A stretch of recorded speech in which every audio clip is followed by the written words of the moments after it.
बिस्मिल्लाहिर्रहमानिर्रहीम। अस्सलाम वालेकुम टू एवरीवन। कैसे हैं सब लोग? ठीक हैं। देखिए बेटा, आज हम लोग class 10th new physics chapter number 10 और लेक्चर नंबर 8 है। और आज हम डिस्कस करने जा रहे हैं लेटेंट हीट। लेटेंट हीट क्या होती है, इस पे बात करेंगे जी।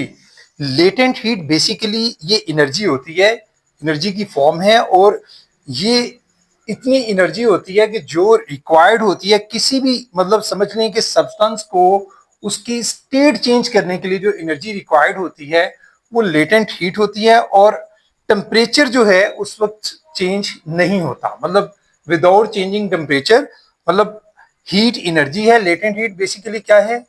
Heat energy. और ये जो हीट एनर्जी है ये रिक्वायर्ड होती है किस लिए? ये रिक्वायर्ड होती है to change the state of a substance, to change the state of a substance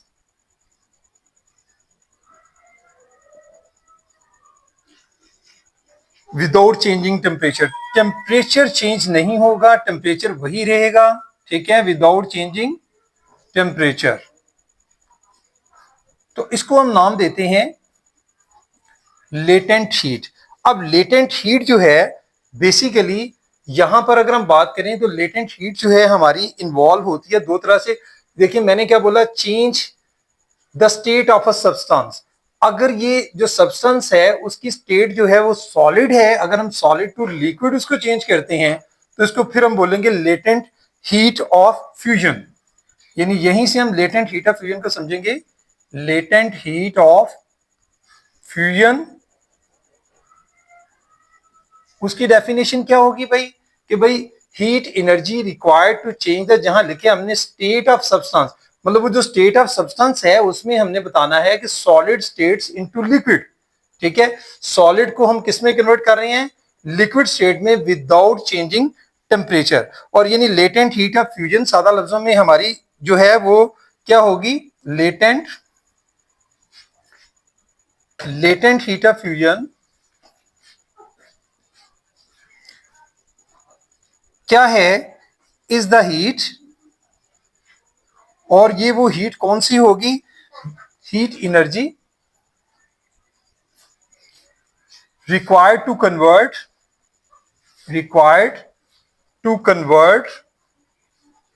1 kilogram of 1 kilogram, ठीक है, ऑफ अ सॉलिड। सॉलिड को किस में कन्वर्ट करेंगे?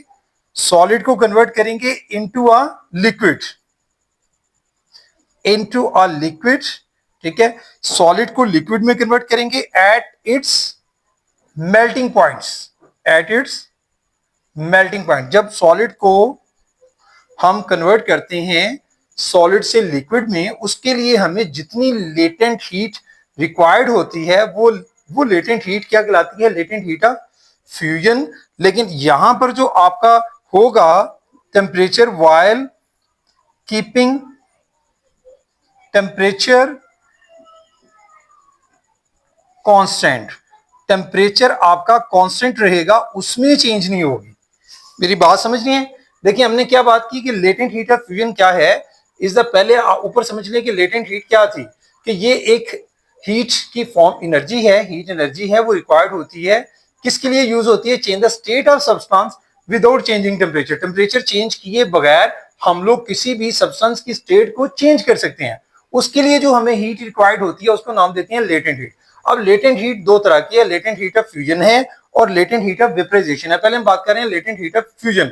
तो लेटेंट हीट ऑफ फ्यूजन क्या है? कि ये लेटेंट हीट ऑफ फ्यूजन जो है वो हीट एनर्जी है जो रिक्वायर होती है to convert 1 kilogram of a solid. Solid मतलब सब्सटेंस है ना, लेकिन सॉलिड फॉर्म में था, उसको कन्वर्ट किया इनटू लिक्विड, उसकी स्टेट हमने चेंज कर दी। ऊपर हमने यही बात की थी कि स्टेट को चेंज करना है, यानी सॉलिड इनटू लिक्विड। और कब सॉलिड लिक्विड में चेंज होता है? एट इट्स मेल्टिंग पॉइंट, जब वो मेल्ट करता है मेल्टिंग पॉइंट पर, while keeping the temperature constant. लेकिन टेम्परेचर जो है वहां चेंज नहीं होता, टेम्परेचर उस वक्त जो है वो सेम रहता है, और सारा का सारा सॉलिड जो है वो लिक्विड में कन्वर्ट होता है। उस वक्त जो हीट एनर्जी रिक्वायर्ड होती है, जो दरकार होती है, उसका नाम देते हैं लेटेंट हीट ऑफ फ्यूजन। अब लेटेंट हीट ऑफ फ्यूजन को के लिए जो क्यू जो है हम इसके लिए यूज करते हैं हीट के लिए। Q किसके इक्वल होता है, मैस यानी m into latent heat of fusion के लिए LF यूज करेंगे, L फॉर लेटेंट हीट और F फॉर फ्यूजन। और यहां से अगर आप लेटेंट हीट ऑफ फ्यूजन को चेक करें वो किसके इक्वल होगा, Q डिवाइडेड बाय M जो है वो आपके पास लेटेंट हीट ऑफ फ्यूजन होगा। Q आपकी एनर्जी जॉल में होती है और मैस आपका किलोग्राम में होता है, और अगर इसका यूनिट देखें तो वो क्या होगा, जॉल पर किलोग्राम। ये इसका यूनिट होगा किसका, जी लेटेंट हीट ऑफ फ्यूजन का। तो लेटेंट हीट ऑफ फ्यूजन में आपने देख लिया Q क्या है, Q बेसिकली वो हीट एनर्जी है, हीट एनर्जी, ठीक है। और M क्या है, M mass of the substance, mass of substance. और LF जो है वो जिसकी हम बात कर रहे हैं ये है लेटेंट हीट ऑफ फ्यूजन। तो इस तरह से हम लोग इसको जो है वो, इसकी एग्जांपल आप कोई भी ले सकते हैं कि अगर बुक में दी गई है आइस अगर 0 डिग्री सेल्सियस एब्जॉर्ब करती है heat but remains at 0 degree Celsius and ideal complete melt into water, यानी अगर आप आइस लेते हैं तो आइस आपकी जो मेल्ट होना शुरू होती है वो 0 डिग्री सेल्सियस पर वो मेल्ट होना शुरू होती है और सारी की सारी आइस मेल्ट हो जाती है, उसमें टेम्परेचर इंक्रीज नहीं करता, वो 0 डिग्री सेल्सियस ही रहता है। तो उसके लिए जो latent heat of fusion of ice है वो कितनी होती है, लेटेंट हीट ऑफ फ्यूजन जो है, लेटेंट हीट ऑफ फ्यूजन जो है यहां पर वो कितनी होती है, याद रखिएगा आइस की फ्यूजन ऑफ आइस वो होती है 3.36 multiply by 10 to raise power 5 joule per kilogram. ये भाई इतनी, और ये वैल्यू फिक्स होती है, यानी सारी की सारी देखें आइस जब मेल्ट होना शुरू होती है इसका मतलब समझ लें कि आइस जब मेल्ट होना शुरू होगी उस वक्त जो टेम्परेचर होगा वो वही रहता है, यानी चाहे आइस ज्यादा है थोड़ी है जितनी भी, सारी की सारी आइस उसी टेम्परेचर पर मेल्ट होगी। जब सारी की सारी मेल्ट होगी फिर अगर आप टेम्परेचर एक्सीड करेंगे तो फिर वो टेम्परेचर उसका बढ़ना शुरू करेगा, जब तक वो आइस सारी मेल्ट नहीं हो जाती टेम्परेचर में कोई तब्दीली नहीं होती। इसीलिए यहाँ लिखा है कि while keeping temperature constant, temperature यहाँ पर कांस्टेंट रहता है। इसको हम थोड़ा सा डिस्कस कर लेते हैं, एक एग्जांपल है 10.2 वो भी हम डिस्कस कर लेते हैं यहाँ पर।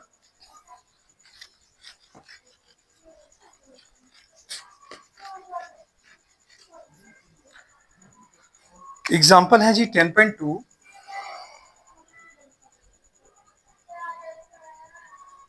देखिए हमें क्या गिवन है, यहां पर दिया गया how much heat is required, हमने हीट फाइंड आउट करनी है, डेटा बनाएंगे सबसे पहले हमने फाइंड आउट क्या करनी है, हीट, हीट को क्यू से डिनोट करेंगे, ये हमने फाइंड आउट करनी है। उसके अलावा हमें दिया गया है to melt 600 gram of ice, हमें मैस दिया गया है आइस का, मैस ऑफ आइस यानी स्मॉल m वो कितना दिया गया है 600 ग्राम, और हम जानते हैं कि जो 600 ग्राम में जो ग्राम है वो स्टैंडर्ड यूनिट नहीं है, क्या करेंगे इसको 1000 पे डिवाइड करेंगे तो ये किलोग्राम में कन्वर्ट हो जाएगा। देखें किसमें, ये 000 कट के, ठीक है, यहां से अगर हम देखें तो क्या बचेगा हमारे पास, 6 को 10 पे डिवाइड करेंगे 0.6 किलोग्राम। उसके अलावा हमें क्या दिया गया है, एट 0 डिग्री सेल्सियस, देखिए टेम्परेचर जो है वो चेंज नहीं होगा, into water at 0 degree Celsius, temperature constant है उसका वैसे भी यूज नहीं होगा इस सारे में, वो आपको लिखने की जरूरत नहीं है। तो लेटेंट हीट ऑफ फ्यूजन क्या है आइस की वो लिख लें, latent heat of fusion of ice, heat of fusion वो हमें गिवन है LF कितनी है जी 3.36, ये आइस की है याद रखिएगा, of ice 3.36 multiply by 10 to raise power 5 joule per kilogram, उसी के यूनिट के साथ आप इसको लिख लेंगे। अब आपने क्यों फाइंड आउट करना है, अभी हमने इसका फॉर्मूला डिस्कस किया था वही फॉर्मूला अप्लाई करेंगे यहां पर solution as we know that. देखिए जी Q किसके इक्वल होता है M LF, M भी मौजूद है LF की वैल्यू भी है, जस्ट वैल्यूज पुट करें बाय पुटिंग वैल्यूज, मैस कितना है 0.6 मल्टीप्लाई करना है LF के साथ यानी 3.36 multiply by 10 to the power 5, इन दोनों को आप मल्टीप्लाई कर दें तो हमारे पास कैलकुलेटर आपके पास बैठे होना चाहिए, 0.6 मल्टीप्लाई बाय 3.36 दोनों को मल्टीप्लाई करें आंसर आता है 2.016 जी, 2.016 multiply by 10 to raise power 5 को एज इट इज रहने दे, मैंने सिर्फ इन दोनों को मल्टीप्लाई किया है, क्योंकि बाद में हम कन्वर्ट करने के लिए जाना था। तो ये हमारे पास किस में आ गया, हीट। हीट किस में होगी, ये आपकी हीट जो है ये बेसिकली आपकी जॉल में होगी। ठीक है, हमने मल्टीप्लाई किया है यहां पर, देखें तो 0.6 जो था, मैं फिर से चेक कर लूं, ये 600 को 1000 पे हमने डिवाइड किया था, 600 डिवाइड बाय 1000, तो 0.6 ही हमारे पास आता है, 0.6 था और उसके अलावा 3.36 जिसको मल्टीप्लाई हमने किया, तो हमारे पास जो वैल्यू है वो इस वक्त आती है, दोनों को मल्टीप्लाई करके 0.6 मल्टीप्लाई बाय 3.36, 3.36 मल्टीप्लाई बाय 0.6 जी 2.016 और multiply by 10 to raise power 5 जो है ये हमारे पास जॉल में आंसर आता है। हाँ, बुक वालों ने थोड़ा सा इसको किलो जॉल में कन्वर्ट किया हुआ है, तो वो अगर आप किलो जॉल में इसको कन्वर्ट करना चाहेंगे तो फिर आप इसको जो है वो थोड़ा सा और मॉडिफाई कर सकती हैं, अदरवाइज ये भी आंसर लिख देंगे तो ये भी ठीक होगा। यानी 2.016 multiply by 10 to raise power 3 और multiply by 10 to raise power 2 ये जॉल, और ये देखें 3 किलो के लिए हो जाएगा, या मैं इधर इसको 2 लिख देता हूँ, इसको 3, तो ये किलो जूल बन जाएगा और 2 के साथ मल्टीप्लाई कर दें इसको यानी 100 के साथ, तो हमारे पास क्या होगा 2.016 मल्टीप्लाई बाय 10 टू द 2 मतलब 100, तो मल्टीप्लाई किया तो आ गया 201.6, 201.6 और मल्टीप्लाई बाय 10 टू द 3 का मतलब क्या है, प्रीफिक्स यूज किया गया है किलो, यानी किलो लिख सकते हैं, किलो जूल। ये हमारे पास आंसर होगा इसका। इसके लिए एक छोटा सा एक्सपेरिमेंट भी है, वो भी डिस्कस कर लेते हैं। देखिए, लेटेंट हीट ऑफ फ्यूजन के लिए एक्सपेरिमेंट जो है वो कहा गया है, मैं जरा रीड आउट कर देता हूँ, बाकी आपको समझा देता हूँ बोर्ड के ऊपर कि आपने कैसे इसका जो ग्राफ, इसके लिए बेसिकली ग्राफ आपने ड्रॉ करना है। अच्छा, इसमें है this involves placing small ice pieces in a beaker over a stand, मतलब आपने सारा एक स्टैंड वगैरह लेके बीकर यहाँ लिया हुआ है, बीकर के अंदर आपने आइस रखे हुए हैं, ठीक है, यहाँ पर आइस क्यूब, यहाँ पर आपने एक थर्मामीटर लेते हैं, ठीक है, सपोज ये समझे कि थर्मामीटर है, इसको हमने किसी स्टैंड के साथ जो है, तो यहाँ हमारे पास स्टैंड है, ठीक है, तो स्टैंड के साथ हमने यहाँ पर जो है वो उसको थर्मामीटर को ये हैंग किया होता है यहाँ पर, और इसको इसके अंदर रखा होता है। यहाँ पर नीचे हम लोग जो है वो कोई भी बर्नर या फिर बर्नर भी ले सकते हैं, या फिर आप लोग जो है स्पिरिट लैंप भी ले सकते हैं, इसको आप यहाँ से हीट देते हैं, इसको गर्म करते जाते हैं। यानी ये एक एक्सपेरिमेंट है सादा लफ्जों में। तो आप क्या कर रहे हैं कि thermometer measure the temperature heating the beaker causes the ice to melt, यानी जब आप इसको हीट करते हैं साथ साथ क्या हो रहा है कि आप ये जो थर्मामीटर होता है ये सारे आइस क्यूब इसमें है, आइस पड़ी हुई है इसके अंदर, ठीक है, ये आपका सपोज थर्मामीटर है, तो थर्मामीटर जो है वो साथ साथ आपको रीडिंग जो है वो देता जाता है, यहाँ से मतलब पता चलता जाता है कि टेम्परेचर जो है वो क्या हो रहा है, और इसको हमने हैंग किया होता है एक आयरन स्टैंड की मदद से। तो ये सारा प्रोसेस जब हो रहा होता है तो उसमें क्या होता है कि आप देखते हैं कि टेम्परेचर 0 डिग्री सेल्सियस पर ही आप देखते हैं कि ये सारी जो आइस स्टार्ट होती है मेल्ट होना 0 डिग्री सेल्सियस पर ही स्टार्ट होती है, और जब मेल्ट होना शुरू होती है सारी की सारी आइस मेल्ट होगी, आहिस्ता आहिस्ता मेल्ट होगी, लेकिन टेम्परेचर आपका यहाँ पर 0 डिग्री सेल्सियस रहेगा, उसमें चेंज नहीं आएगा, बताना ये था। तो heating the beaker causes the ice to melt keeping the mixture at 0 degree Celsius until all ice melt, सारी आइस मेल्ट कर जाती है, लेकिन किस टेम्परेचर पर आइस मेल्ट करती है, 0 डिग्री से। Note the time taken for complete melting further, आपने टाइम साथ साथ नोट करते जाना है कि भाई पहले मिनट में क्या हुआ, मतलब टेम्परेचर क्या था, सेकंड थर्ड फोर्थ, हो सकता है पहले पे भी 0, दूसरे पे, तीसरे पे, चौथे पे, डिफरेंट टाइम पर वो 0 ही रहेगा। तो आपने ये सारा मतलब अगर आप यहाँ पर अब इसका ग्राफ अगर ड्रॉ करते हैं तो ग्राफ में सपोज अगर आप डिफरेंट वैल्यूज यहाँ पर लेते हैं, सपोज आपने यहाँ पर टाइम ले लेते हैं, सपोज यहाँ पर टाइम अगर आप इन मिनट ले लेते हैं तो क्या होगा, और यहाँ पर आपने ले लिया है भाई टेम्परेचर है, टेम्परेचर आप जो है तो चलो यहाँ पर मैं 0 रख देता हूँ, 0 से नीचे यहाँ पर हो सकता है कि -10, ये माइनस चले -20 है, ठीक है, इस पॉइंट पर आगे क्या है, ये 10 है, ठीक है, 20 है, 30 है, 40 है एंड सो ऑन, मतलब यहाँ पर आप इस तरह से ले लेते हैं। तो शुरू में क्या होगा कि भाई टेम्परेचर जो है वो जाहिर सी बात है कि आइस आपकी हो सकता है कि वो 0 डिग्री सेल्सियस से नीचे हो, तो जब आप उसको हीट करना शुरू करते हैं तो क्या होगा कि आपका जो टेम्परेचर होगा जैसे जैसे टाइम गुजरेगा तो आप देखेंगे कि यहाँ से जो आपकी वैल्यूज है, मतलब यहाँ पर 1 मिनट, सपोज पहला मिनट ये है, ठीक है, second 2 minute, 3 minute, 4 minute, 5 minute, ये एक्स एक्सिस आपका, ये वाई एक्सिस है, ठीक है। तो ये 1 मिनट 2 मिनट में, फर्स्ट मिनट में, सेकंड मिनट में, थर्ड मिनट में आप देखते हैं सपोज यहाँ पर जो है शुरू में जो अब आपका टेम्परेचर जो है वो यहाँ से यहाँ तक तो जाएगा, मतलब यूं इस तरह से, लेकिन 0 डिग्री पे आके वो फिर क्या करेगा, जब आइस मेल्ट होना शुरू होगी तो वो फिर स्टॉप हो जाएगा, मतलब टाइम तो गुजरता जाएगा लेकिन आपकी आइस जो जो मतलब आपका ग्राफ है वो उसका ये जो यहाँ पर टेम्परेचर होगा वो नहीं बढ़ेगा, वो जीरो ही रहेगा। तो इसलिए आपकी ये लाइन स्ट्रेट जाती जाएगी और जैसे ही सारी आइस मेल्ट होगी तो फिर मजीद वो फिर टेम्परेचर बढ़ना शुरू होगा उसके बाद। तो ये एक प्रोसेस होता है इस तरह से। फिर जब वो 100 डिग्री पे पहुंचता है तो वाटर जब बॉयल होना शुरू होता है तो सारा का सारा वाटर जब तक बॉयल होता रहता है तो टेम्परेचर फिर 100 ही रहता है, उससे एक्सीड नहीं कर रहा होता। इस तरह से ग्राफ जो है वो बनता है। पहले क्या हुआ है कि पहले टेम्परेचर जो है वो -20 -10 बढ़ रहा है, टेम्परेचर बढ़ते बढ़ते देखें जीरो पे पहुंच गया, जीरो के यहाँ पर मेल्टिंग का प्रोसेस स्टार्ट हो गया। यहाँ पर क्या प्रोसेस स्टार्ट हो गया है, मेल्टिंग। तो मेल्टिंग के प्रोसेस में सारी आइस जो है जब तक मेल्ट नहीं होगी टाइम तो गुजर रहा होता है तो टेम्परेचर वही रहेगा, यानी टाइम आपका 1 मिनट 2 मिनट 3 मिनट जितने मिनट भी लगेंगे तो यहाँ पर बिल्कुल स्ट्रेट लाइन इस वजह से आएगी।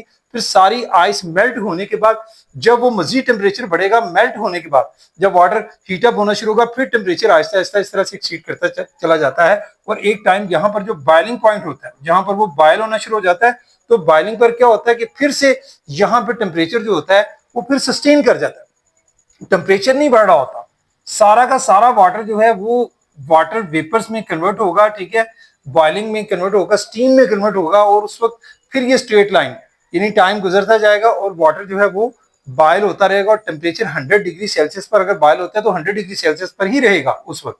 यानी यहाँ पर अगर आपका 100 डिग्री सेल्सियस है तो वो 100 डिग्री सेल्सियस पर रहेगा इस पॉइंट पर। तो इस तरह से ये सारा प्रोसेस जो है, इसीलिए हमने बोला कि जो हमारी ये मेल्टिंग या बॉइलिंग, यहाँ पर हम बात करें, अभी मेल्टिंग की हम बात कर रहे थे तो मेल्टिंग के हवाले से यहाँ पर आप देख रहे हैं टेम्परेचर क्या है, टेम्परेचर चेंज नहीं हो रहा, सारी की सारी आइस यहाँ से मेल्ट होना शुरू हुई और टाइम गुजर रहा है यहाँ तक, मतलब टाइम गुजरता गया सारी आइस मेल्ट हुई है तो टेम्परेचर एक्सीड नहीं किया। ठीक है, ये इस बात की निशानी होगी जो हमने अभी सारे आर्टिकल को अंडरस्टैंड किया। इसके बाद है latent heat of vaporisation. Next topic है हमारा जी लेटेंट हीट ऑफ वेपराइजेशन। देखिए यहां पर बिल्कुल मामूली सा फर्क है, पीछे हमने लेटेंट हीट ऑफ फ्यूजन की बात की थी, वहां पर मेल्टिंग के हवाले से बात हुई थी। तो यहां पर लेटेंट हीट ऑफ वेपराइजेशन में जो आपको हीट रिक्वायर्ड होती है, हीट एनर्जी जो रिक्वायर्ड होती है वो बेसिकली किसके इक्वल होगी, हीट एनर्जी वो क्या करेगी, to change 1 kilogram of liquid, पीछे हमने किसकी बात की थी, 1 किलोग्राम ऑफ सॉलिड। यहां वेपराइजेशन यानी लिक्विड के आगे गैसेस फॉर्म में कन्वर्ट होना है, उसके वेपर्स बनने हैं, तो 1 किलोग्राम ऑफ आपने लिक्विड का वर्ड यूज करना है, वही डेफिनेशन रहेगी। थोड़ा सा फर्क है, जहां पर आपने 1 किलोग्राम ऑफ सॉलिड का वर्ड यूज किया था वहां लिखेंगे 1 किलोग्राम ऑफ लिक्विड। ठीक है, किसमें कन्वर्ट होगा, इनटू गैस, वहां पर सॉलिड कन्वर्ट हुआ था लिक्विड में, यहां पर 1 किलोग्राम ऑफ लिक्विड किसमें कन्वर्ट हो रहा है, गैस में। वहां पर आपने लिखा था एट इट्स मेल्टिंग पॉइंट्स, तो यहां आप क्या लिखेंगे, at its boiling point, at its boiling point. और यहां पर भी वही बात होगी कि without changing the temperature, temperature change नहीं होगा, विदाउट चेंजिंग द टेम्परेचर। मैं फिर से डेफिनेशन आपके साथ शेयर करता हूं, आपको बेहतर समझ आ जाएगी। देखें हमने वहां बात की थी लेटेंट हीट ऑफ फ्यूजन की, वहां पर हमारे पास क्या था कि सॉलिड को लिक्विड में कन्वर्ट कर रहे थे। यहां है लेटेंट हीट ऑफ वेपराइजेशन, यहां पर आपने उतना ही लिक्विड लिया है, वहां पर सॉलिड लिया था। देखें heat required to change 1 kilogram of liquid, liquid किसमें कन्वर्ट होगा, इनटू गैस, कहां पर, एट इट्स बॉइलिंग पॉइंट, वहां क्या था, एट इट्स मेल्टिंग पॉइंट। तो यहां बॉइलिंग पॉइंट का वर्ड यूज होगा विदाउट चेंजिंग द टेम्परेचर, बाकी डेफिनेशन उसी सीक्वेंस से आप इसको लिख सकते हैं। यहां पर भी फॉर्मूला वही होगा, Q is equal to M L, सिर्फ यहां पर वहां हमने क्या लिखा था, यानी एल के साथ एफ लिखा था फ्यूजन के लिए, यहां वेपराइजेशन के लिए एल वी, यहां पर वेपराइजेशन के लिए क्या आएगा, एल वी। और एल वी जो है वो किसके इक्वल होगा, यहां से अगर आप एल वी देखें तो आपका एल वी इक्वल होगा, मैं जरा ऊपर लिख देता हूं ताकि आपको बेहतर नजर आएगा कि एल वी किसके इक्वल होगा, Q डिवाइडेड बाय एम। तो सेम इसका यूनिट भी वही होगा, Q का एनर्जी का क्या होता है, जॉल, और मैस का किलोग्राम, तो जॉल पर किलोग्राम जो है वो इसका यूनिट भी होगा। यानी चाहे लेटेंट हीट ऑफ वेपराइजेशन हो या लेटेंट हीट ऑफ फ्यूजन हो, यूनिट दोनों का सेम होगा, जॉल पर किलोग्राम। ठीक है जी, तो यहां पर भी आप अगर वहां हमने बात की थी कि लेटेंट हीट ऑफ आइस की बात हमने की थी, वो 3.36 × 10⁵ थी, तो यहाँ जो आपकी latent heat of vaporisation of water है उसकी वैल्यू कितनी होती है जी? Latent heat of vaporisation of water, इसकी वैल्यू होती है 2.26 multiply by 10 to raise power जो है वो 6 होती है जॉल पर किलोग्राम। इसके साथ भी ये आपने याद रखना है, यानी latent heat of vaporisation of water, ये भी इसकी कांस्टेंट वैल्यू है 2.26 मल्टीप्लाई बाय 10 टू रेज पर 6 जॉल पर किलोग्राम। तो ये होगी भाई, यानी यहां पर आपने वहां पर टेम्परेचर 0 डिग्री सेल्सियस पर ही कांस्टेंट रहता है मेल्टिंग पर, जैसे मैंने अभी यहां पर आपको समझाया ग्राफिकली।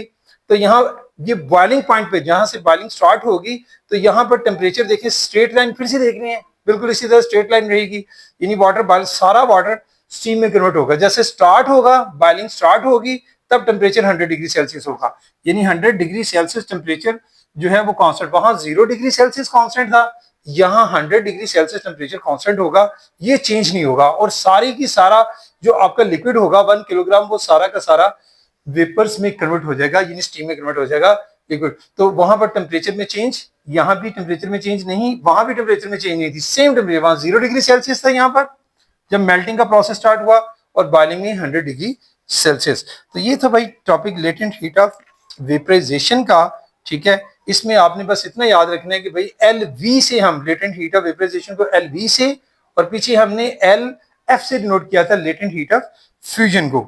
इसके लिए भी वही एक्सपेरिमेंट जो अभी मैंने आपके साथ डिस्कस किया है कि भाई सारा काम वही है कि पहले आइस मेल्ट होगी, इसके लिए भी ग्राफ अगर आप बनाना चाहेंगे तो सेम एज इट इज वैसे ही बनता है। आपने टेम्परेचर जो है वो सारा लेते जाना है, यहाँ पर टेम्परेचर बढ़ रहा है उसके साथ साथ, यानी 0 डिग्री सेल्सियस पर यहाँ पर जब आइस मेल्ट होना शुरू हुई तो वो टेम्परेचर आपका सेम रहेगा, लेकिन वक्त गुजरता रहेगा, टाइम गुजर रहा है, ठीक है। उसके साथ साथ जब सारी आइस मेल्ट हो जाएगी फिर टेम्परेचर एक्सीड करना शुरू करेगा, सारा का सारा वाटर में कन्वर्ट हो गया, फिर टेम्परेचर एक्सीड करेगा, टाइम भी बढ़ रहा है और टेम्परेचर भी एक्सीड कर रहा है, वो भी बढ़ रहा है। लेकिन जैसे ही बॉइलिंग का प्रोसेस स्टार्ट होगा, वाटर बॉयल होना शुरू होगा, तो फिर एक दफा जो है यहाँ पर आप देखेंगे कि 100 डिग्री सेल्सियस पर बॉइलिंग स्टार्ट हुई, तो अब टाइम फिर बढ़ता जा रहा है, लेकिन जो टेम्परेचर है वो 100 डिग्री सेल्सियस रहेगा। तो इसी तरह से ग्राफ आप जो है वो इसका ड्रॉ कर सकते हैं। ये था भाई हमारा टॉपिक, ठीक है। इसको आप ड्रॉ कर सकते हैं लेबोरेटरी में, जैसे अभी मैंने आपको बताया, मैंने जरा बड़ी रफली सी डायग्राम बनाई थी सिर्फ आपको समझाने के लिए कि यहाँ पर अब बीकर होता है। ये बेसिकली समझेंगे कि हमारे पास बीकर है जिसके अंदर हमने क्या रखा होता है, आइस क्यूब छोटे छोटे लिए होती हैं। यहाँ पर हम बर्नर भी ले सकते हैं, या फिर हम लोग जो स्पिरिट लैंप होता है वो भी हम यूज करते हैं, मतलब यहाँ पर स्पिरिट लैंप से भी हम लोग इसको यूज कर सकते हैं, ठीक है। हीट देकर, वो हमारी मर्जी है, जैसे जो हमें अवेलेबल होगा, बर्नर है या स्पिरिट लैंप है।